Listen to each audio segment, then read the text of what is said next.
our special interview episode. Grab your favorite beverage, a comfy chair, and enjoy our interview with emerging artist Sam Riddle. Welcome into Nashville Notes. I'm your host, the Mayor, Ryan Mueller, and beside me is my daughter, Country Ellie. As you all know, one of our missions here is to bring you new music from emerging artists, and today we have a special guest. Emerging artist Sam Riddle is joining us. Now, Sam's a Montana-born and raised artist who has opened for Luke Bryan, Dwight Yoakam, Hank Jr., and Toby Keith, among many others, and is now entertaining audiences in Las Vegas with his high-energy live performances. Welcome in, Sam. Hey, it's good to be here. You really the mayor? I am the mayor. There's a little story behind that. All right. Man, that's cool. And I was wondering who this cute little thing is. I'm like, okay. Yeah, that's my daughter. Yeah, Hey, my there youngest you go. daughter. Yeah, I saw All right. you. Nice I to saw meet you. your post today. You had a couple of daughters of your own. I do. I'm a girl dad, and we are screwed, buddy. I hear you. She's the last of four, so I've got Oh, my Lord. two Well, God boys, bless older boys, and two daughters. So you. Man. yeah. Well, it's nice to meet you, honey. Nice to meet you. Yeah. All You right. might have to do that and get in there. Nice to meet you too. Hey, all right. All right. Listen to you. Already crushing. So how's things been going? Everything's great, man. I'm just looking for, I'm trying to hurry up. It's a lot of hurry up and wait, going on. Yeah, sure. So I'm really excited about this album. It's coming out. It comes out in May, and we're just putting one single out at a time, just getting everybody listening, Yep. and the singles we're just trying to get better one each time, and just get everybody excited, and it's a lot of fun, and I finally got a really great team around me. I've been doing everything myself for so long. Right. That finally, having people that get it and all on doing the things that need to be done, Sure. So Got it. it's a beautiful thing, man. Yeah, Yeah. I'm excited. So tell us a little bit about your origin story. Who is Sam Riddle? How did you get into music? And I guess who do you most closely identify musically with? Oh, well, man, that's a loaded question. I mean, it's there's so many influences in my life musically, but I mean, my music is influenced by people from all different walks of life that aren't even just in music, Sure. So, I mean, I was born in Montana, right after I was born, my parents, stuck me in the back of a station wagon and drove to New York City, and I lived in New York. I grew up in New York City around just amazing things. My whole elementary school. Okay. And then my parents took us back to Montana, and in seventh grade, and I was in Montana all through school and everything. And I mean, I played piano since I was a little kid. Sure. It's like the first thing I remember doing. How old were you? I mean, from what I hear, it's like the first thing I ever did. Okay. So even it You know? predates your ability to remember then. Yeah, I don't okay. remember a time if there wasn't a piano, I didn't kind of know how to hit it, Sure. So so I come from my dad's side of the family, very musical, and he had a great musical life, and my uncle and all this kind of stuff. So once they saw that I had something, it was like I had to do it, Yep. I always tell people back when there was company, you probably don't know what company is, honey. We used to have company back People in the day. come over. Yep. Yeah. Now it's like, oh my gosh, who's at the door? Yeah. You didn't But, call or text first. Why are you here? Yeah, no. So we would have company, and my parents would always make me play the piano while we had people Sure. over, Sure. And I was always just like, why do I got to do this, And he's like, because you can. So that's why you got it. So my whole life I was playing piano. I was surrounded by Broadway and the most talented people in the world, and Sure. so I really understood what work ethic and what true greatness was, and so that was a really cool upbringing. And then, but sports became the big thing in my life, and Okay. that's what we all thought I was here to do. And I played, very high level of basketball, and as I was still going after that life, I was uh, seen playing the piano at the right time in the right spot by somebody that told me to do something crazy at the right time.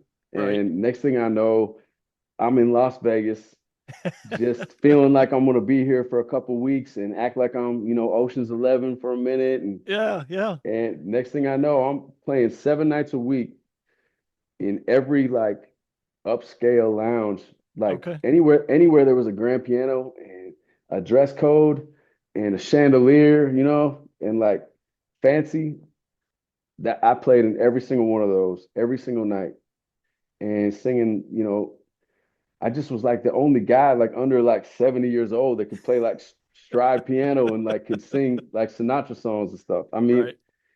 but the whole time I felt like, anyone any day now someone's gonna, you know, see that I'm faking this and my parents gonna pick me up from camp and take me home. It was just like this weird life that I all of a sudden I was in, you Right. know. And but then I was like, I guess I'm doing music now. And I mean, for some reason people keep paying me to play the piano, which I thought it was insane. And I was like, if I'm gonna do this, I need to do something that's me. I need to find out what I'm gonna do. So I just decided to put a cowboy hat on like my dad, stick some tight jeans on like my mom's been trying to get me in like my whole life, and just started writing songs about things I knew, Mhm. and all of my influences put together and the way I was and how I formulated stories and I knew nobody was playing piano like me in country music. I just kind of was like, it just kind of like fit everything that I was. So I just went after it and it just kind of exploded, like immediately. There was no real in between. Like I didn't have to build up to anything because I knew Vegas so well from playing the piano Mhm. and like I was just ingrained. Like it was just this, I knew the whole town. I knew this was a good place for me to hone this in and I knew there was nothing going on like that. So, Sure. and I knew I was going to put on a show. And there was nothing like that going on like in country music at the time. So I just had a vision of what I want to do and it worked. And so I did that for years. And that's how I got into doing this. It's just Y- crazy. Yeah, Yeah, I still mean it still just crazy. blows up sometimes on you, right? Yeah, yeah, Yeah. yes, sir.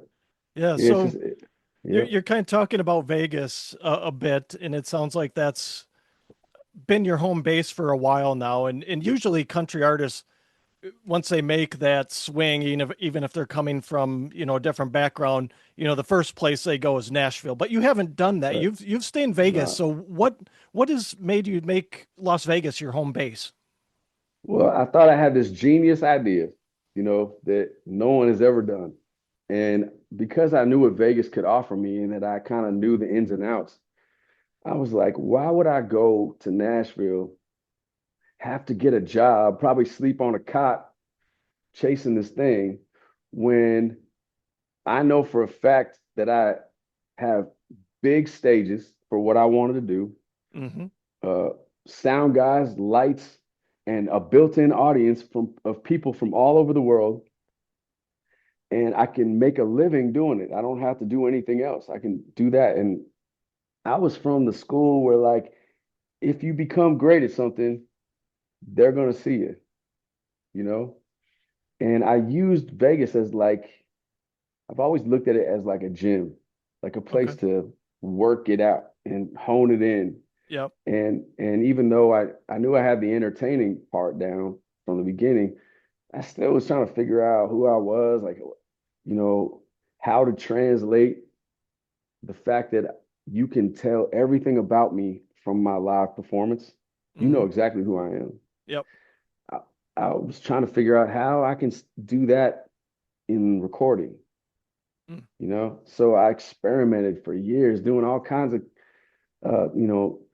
trying stuff and putting, influences in country way before it was going on, Sure. and I was just trying, like, experimenting, knowing that the only people that are going to hear this, because I don't have a team or anything, it's only going to be all these fans that are like sticking with me, you know.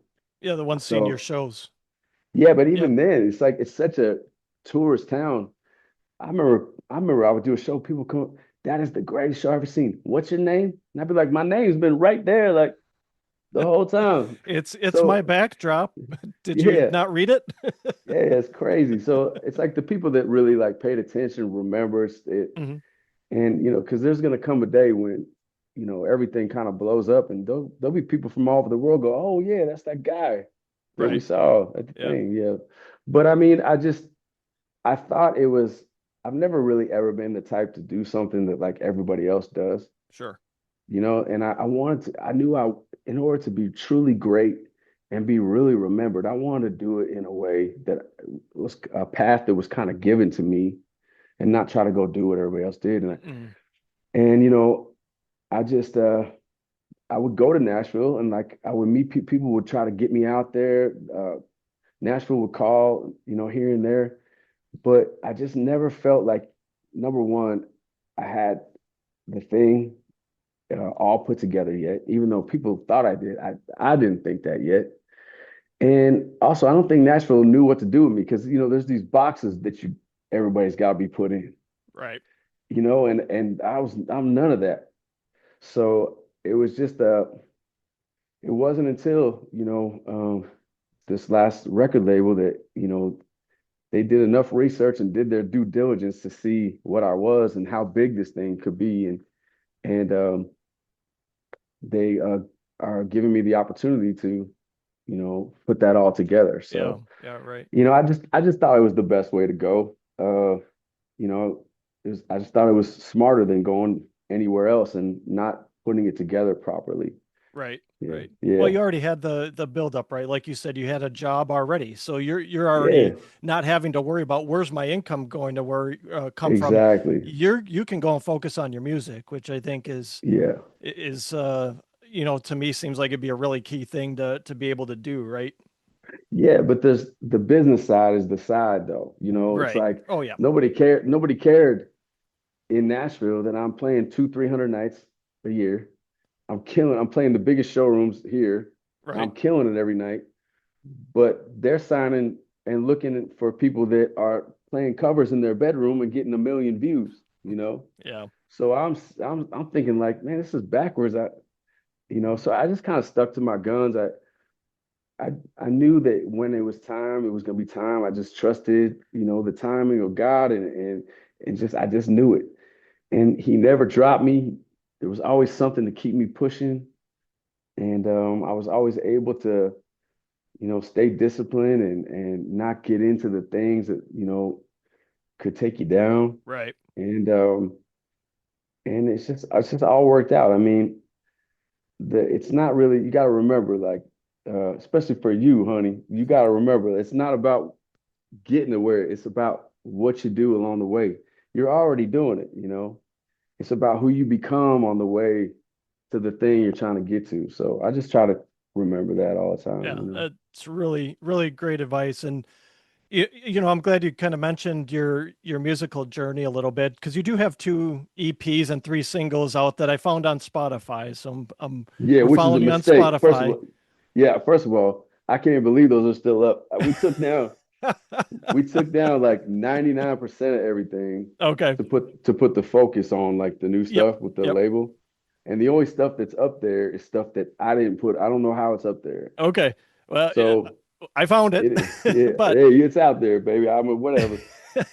There's gonna come a day where we'll put out like an early years yeah, like sure. thing. I mean, that'd be Yeah, great. we'll definitely. Y- Yeah, You that'll know, be really cool. Yeah. and you've got your new single, "Drink with Your Name on," is dropping in a couple weeks on February 20th.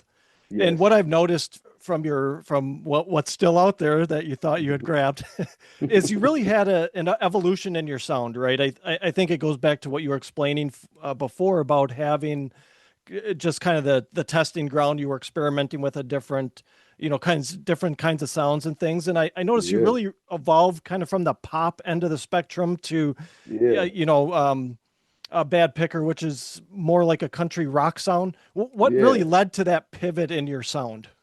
Well, when I first started, my first idea, like the first little album I ever made and put out, which is not available, was like super traditional country music. Yep. That was what I wanted to do. That was my vision. And, but to rock it out, like, have my show be like a rock show. Sure. um, you know, People get a hold of you and they go, they got, a little bit and they want to like see what, how you're writing and they want to try to produce you and they think that they're going to be the one that makes you go. And people like that early on would see my show, they'd listen to me talk, they'd see me off camera, they see that I could dance. They're like, you like the country Justin Timberlake.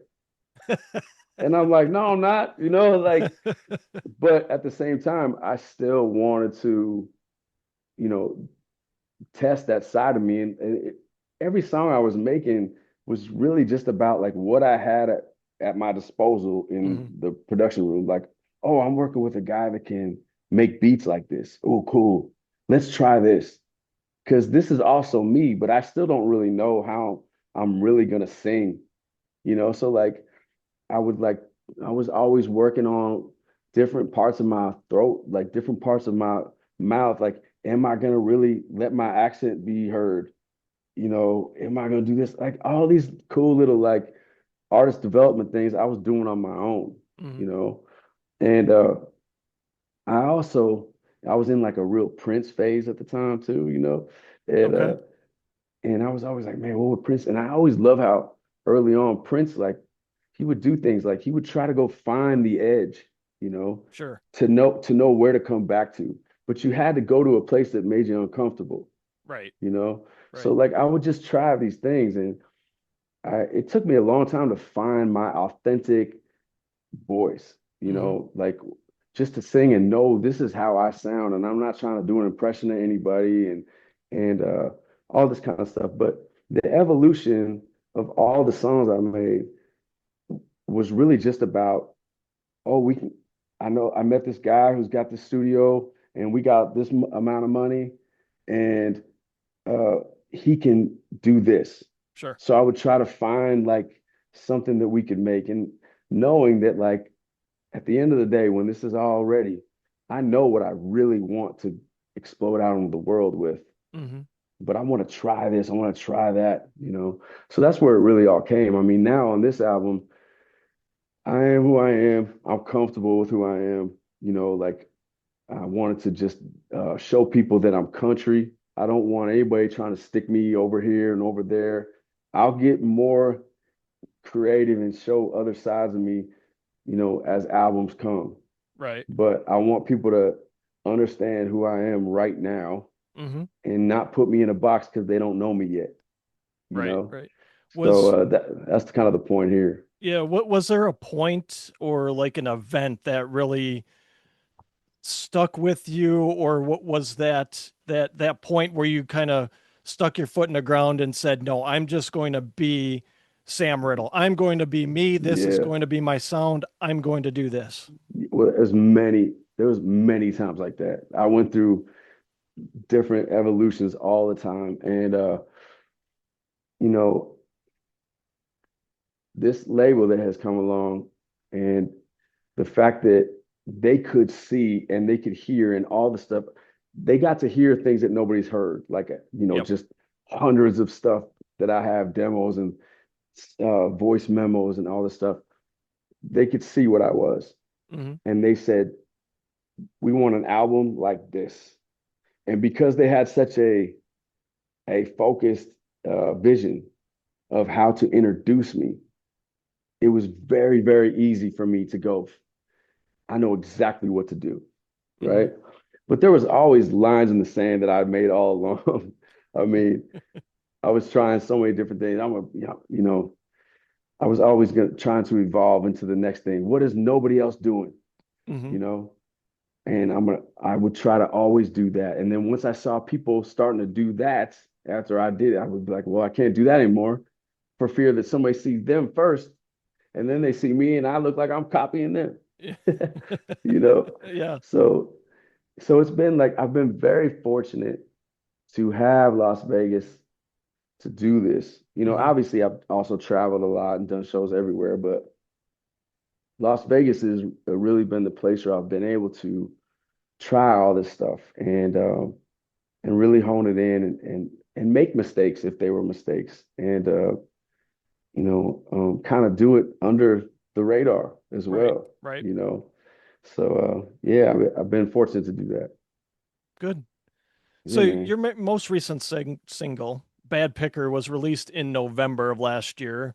And Hmm. in addition to the new single you've got coming in a few weeks, you're also dropping an album, like you mentioned before, called Last Train to Nashville, coming Yes, in May, yeah. I think I saw. So Yes. can you just give us a little backstory on the origins of Bad Picker and Mhm. Drink with Your Name on it, and a little bit about what we can expect on your upcoming album. Okay, yeah. Well, Bad Picker is just, the whole album is very autobiographical, Hmm. at least it's all about stuff I truly know. I obviously um add in, stories of things I've seen Sure. but it's all stuff that is me. And bad picker is like something a phrase I've always heard and I never thought about it as a song before, but one of my really good friends, his wife was like, you just got a bad picker. And for some reason, that day it hit me. I was going straight to the studio after that, and I just had the phrasing in my head. I was like, how can I say this and make it work? And like just kind of how that phrasing went, it just came out real quick. Yep. So that's how Bad Picker, and Bad Picker was the first one because it's kind of like a giveaway. We're just kind of getting the whole infrastructure working, and I thought it was just a down the middle, you know, uh, you know, thing that you can't hate. So Yeah. I don't want to scare anybody yet. So we just kind of put it out there, just kind of getting the ball rolling, getting Hmm. everybody listening. This next one I'm really excited about. It's very like nostalgic songs. It's just about um, the life and how time goes by and just that life around you when you're in like maybe your hometown bar. It doesn't need to be a bar. I mean, it can be anywhere, and Sure. it's just about the characters in your life and how like the good old days were, when they were, and you don't really know it, and all Right. that kind of stuff. Right. And then the single after that is might right now be my favorite song on the album, and that's like you know, uh, I love it. I don't want to give it away yet. And then the song after that is the song that's gonna drop, the single that it will drop with the album is the one that everybody's kind of talking about because it's so different and it's kind of that one that I think that if people are listening by that time, it's the one that'll kind of go, oh, okay, like this guy's something different and it's something that can't be duplicated, you Right. know. Okay. So yeah, I mean the whole album, it's and Last Train to Nashville is a song that's on the album. And it Okay. just kind of made sense. It really says a lot about me and the Hmm. story and where we're at and it's very inspiring. It's like that, it's the chasing the dream, and it's going through all the stuff you go through and you can hear me playing the piano a lot on it and I'm just really excited. I think the whole album is a great representation and a great introduction and hello to the whole world. Yeah. Good. Good. So Yeah. one thing I noticed about Bad Picker is it seemed to, at least to me anyway, be in that more in that tradition of country music storytelling. And I Yeah. think that kind of is really what drew me to listen to it. And I've listened to it several times now. I'm like, that man, this is really good. And Mhm. it's a country rock, but it's very, to me is very deep in its lyrics and meaning. Like That's what awesome. what did you draw upon to when you wrote that? I know you were talking about it kind of came about because you had a friend that said you got a bad picker, but is there Right. anything else you put behind that to kind of drive Yeah. that story? Yeah. You'll find, I mean, I'm so glad you said that because every song on the album is like that. Okay. every I single like one. to hear that. We'll Yeah, talk about it in a little bit, but we're yeah. big on the storytelling aspect in And country music here. that is the thing for me. It's like I'm not here to write ringtones. You know what I mean? I'm here to like, talk about. I've lived so much life, and I've been so blessed with all the experiences, good and bad. And it's just I've always had a way to like, talk about it. Hmm. And I've seen why everything has happened. I know everything has happened for me, and not to me for some reason, Right. and Right. and I I don't want to be generic, is Hmm. I as down the middle. I did try to make this album with as much down the middle country radio songs as possible. Now, with that, uh, I felt as good as they are, it's like I had to like in my mind like dumb myself down Hmm. and not, I don't want to go too deep, you know. Yeah. And I can't say whiskey and boots anymore as, like I can't do it. And I was like, the last thing I want to do is be one of these guys that like every single song is six pack in the back of a truck under Sure. the moon going down a back road. Yep. Like I never want to be that. Yep. But it's like there's there's a lot of like nostalgia in those days that you were on a back road, Hmm. you know, doing that. Yep. So I just want to do it in a way that's real, like talk about something that really happened. If I do that, there's a story there, Right. and it's better than just generically saying these things. Sure. Right. So like I understand everything about it, but I want to say something that's real for me. So Right. therefore, like it'll be a well-written song, and Yep. not just rhyme and be cool for, you know, somebody to sponsor it and put you on tour. You know what I mean? I Yeah, gotcha. Yeah, I gotcha. Yeah, yeah. yeah. And like I was saying before, so one of the things, we've been talking about lately on our show is how mainstream country seems to be getting more homogenous in its sound. It seems to be trending towards more of that poppy end of things. And you seem Mm. to be losing a lot of that traditional sound, and the storytelling is huge, right? Because like you were just touching on it before, like the storytelling just kind of getting pushed to the fringes, and it's what plays on radio, right? It seems to Hmm. be, at least at the surface, the storytelling seems to be a bit of a lost art. So Yeah, what's your view on country, the state of country music now, and where do you see yourself fitting into country music going forward? well, me, I always like thought country was a place where you could experiment. Like I always felt like if I put a trap beat behind a song of mine, but I'm on it Hmm. and I'm writing it, it's country. Sure.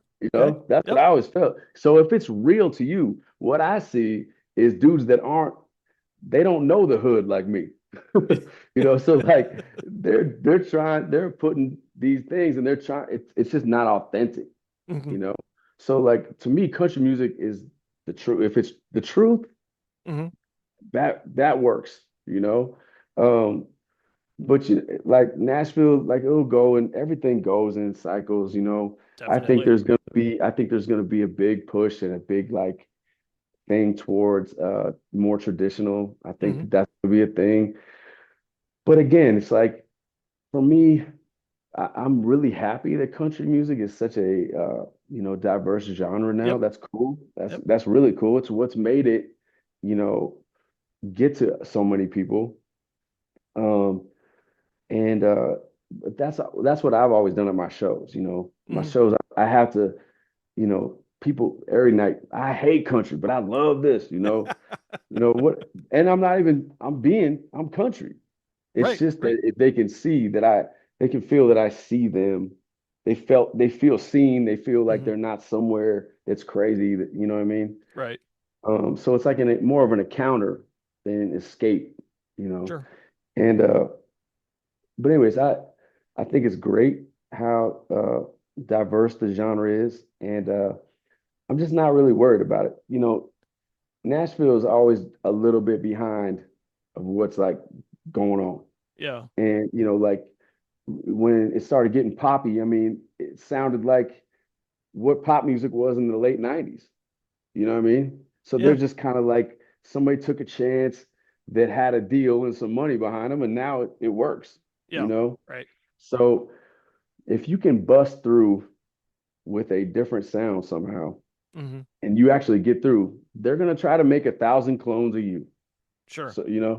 so it's either do you want to stick to who you are or do you want to, get in there by any means necessary? And Mm-hmm. next thing you know, you don't even know yourself because you're trying to act like a frat boy singing, I don't, Right. that would be rough for me. Right. Right.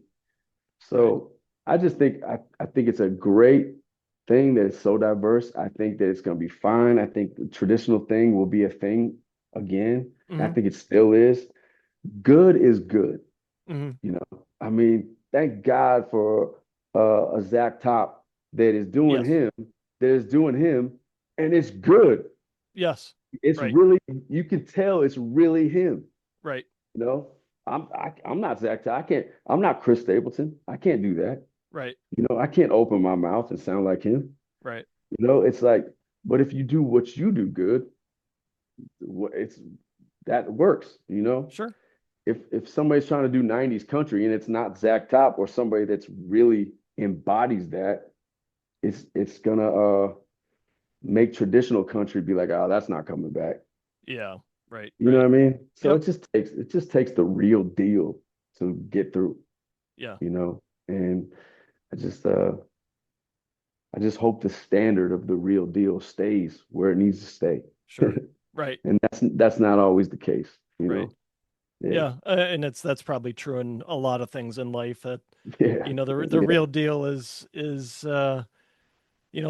a tendency to fade, Mm. especially once you get many more clones and everything Yeah. else and people divert their attention. So I Yeah. think, I think that's, that's good. So how do you see, like, if you were to slot yourself in somewhere in to, today's country world, let's call it, where would you see yourself fitting in?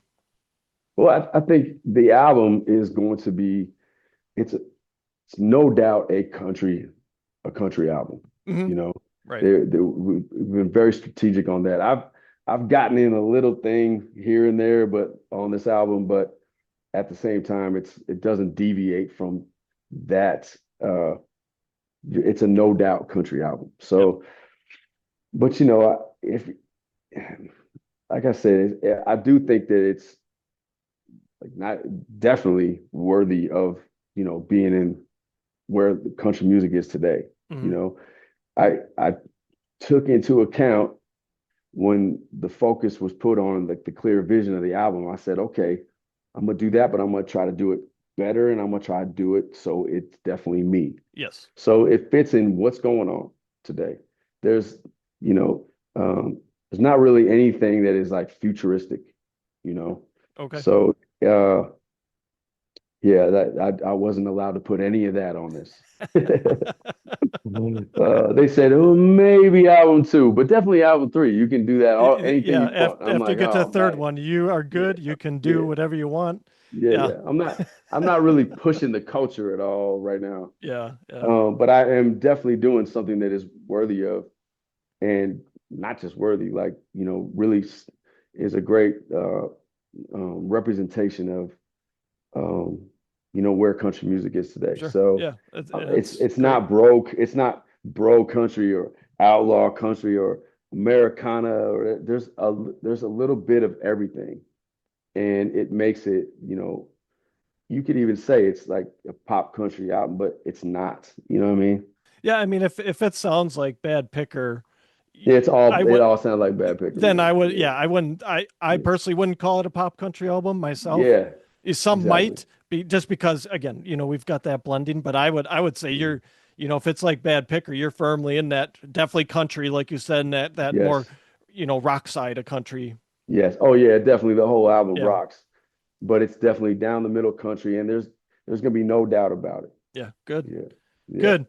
So if you could pick any artist to cover a Sam Riddle song, who would Mm. it be and why?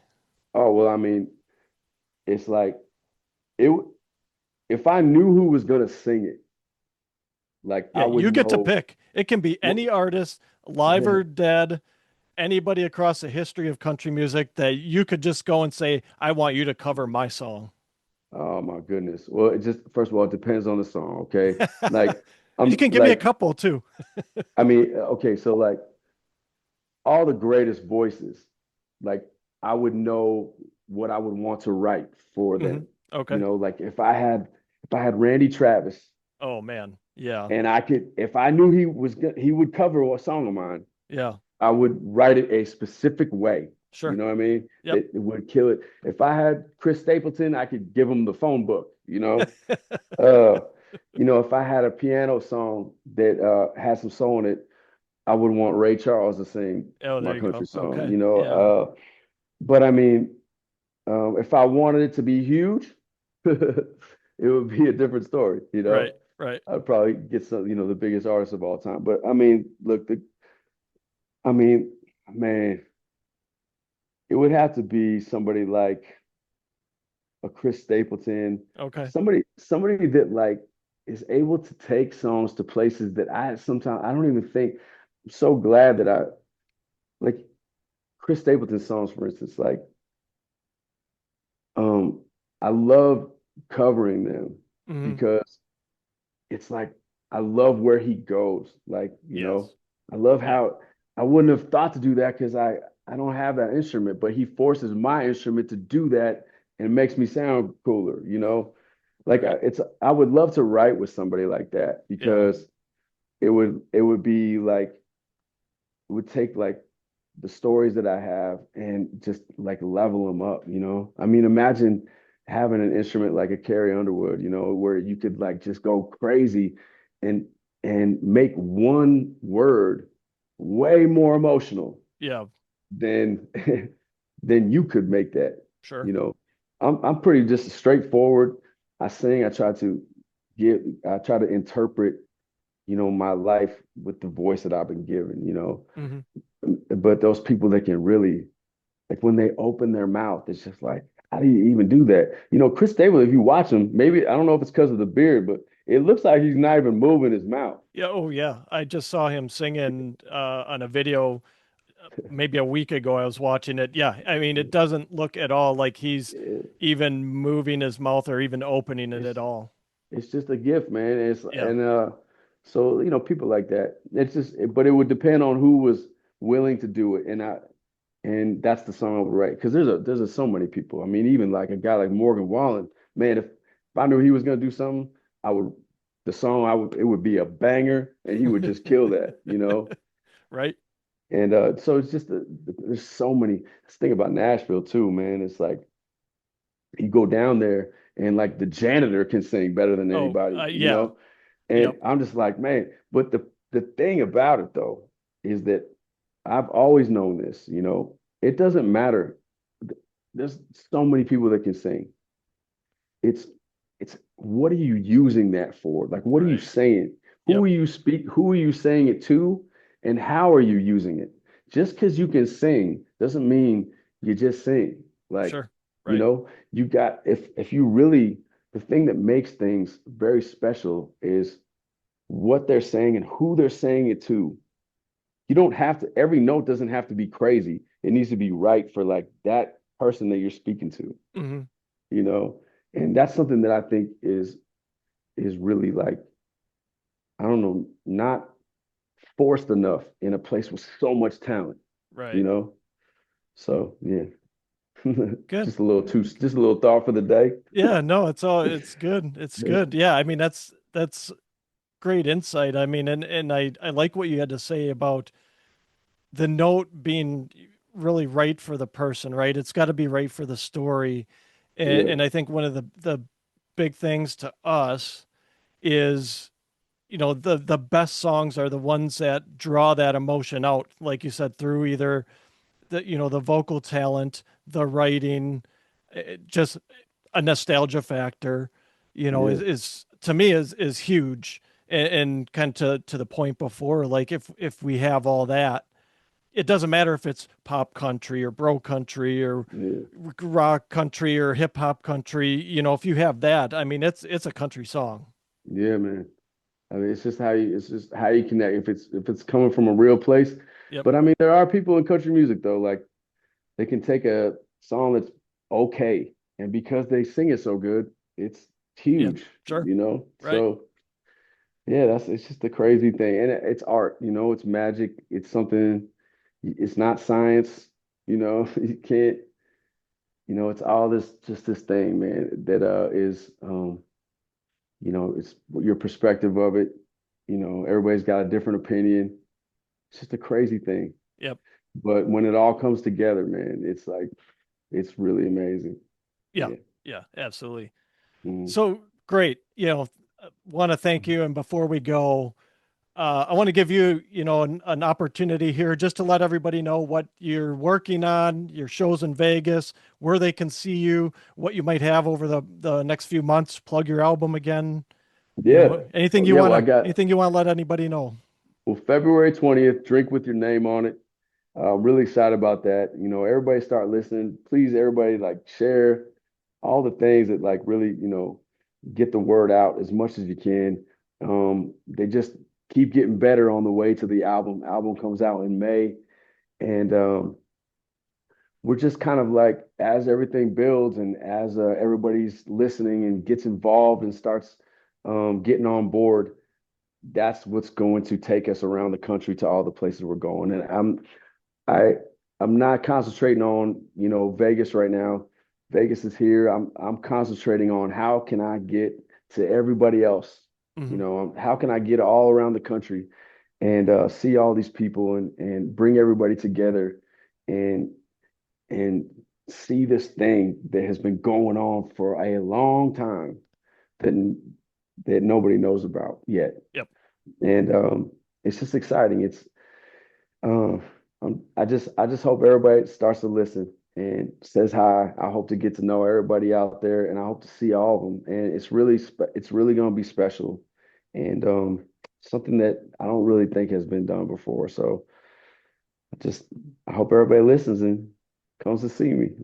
Good. Good. Yeah, Yeah. I hope so too. We hope so too. So Sam, I want to thank you again for coming on our show and sharing your yeah, story and kind of the story behind your music with us. I think it's, I'm like even more interested now in this album coming out. I'm like I've got to hear this thing now. my man. Thank you. Give You me got any give me questions? the What you got to give me a question too? You got to say something. Let me hear you you, got a baby. What you question? got? What you got? I don't know that I have anything. Nothing. I think you pretty much covered it. You just his bodyguard. That's what's going Yeah, on. right, I right. see. He has a little hype man. I see. Okay. All right. Well, I hope to meet you guys, and I Yeah, appreciate you. we hope so too. And everybody out there listening to this, go to your favorite music streaming service and stream Bad Picker, pre-save Drink with Your Name on it. Give Sam a follow while you're out there looking at his music and listening to his music. And what we'll do is we have a weekly soundtrack we put out after every episode that covers the songs that we talk about that week. We're going to include Sam's music on next week's Nashville Notes soundtrack.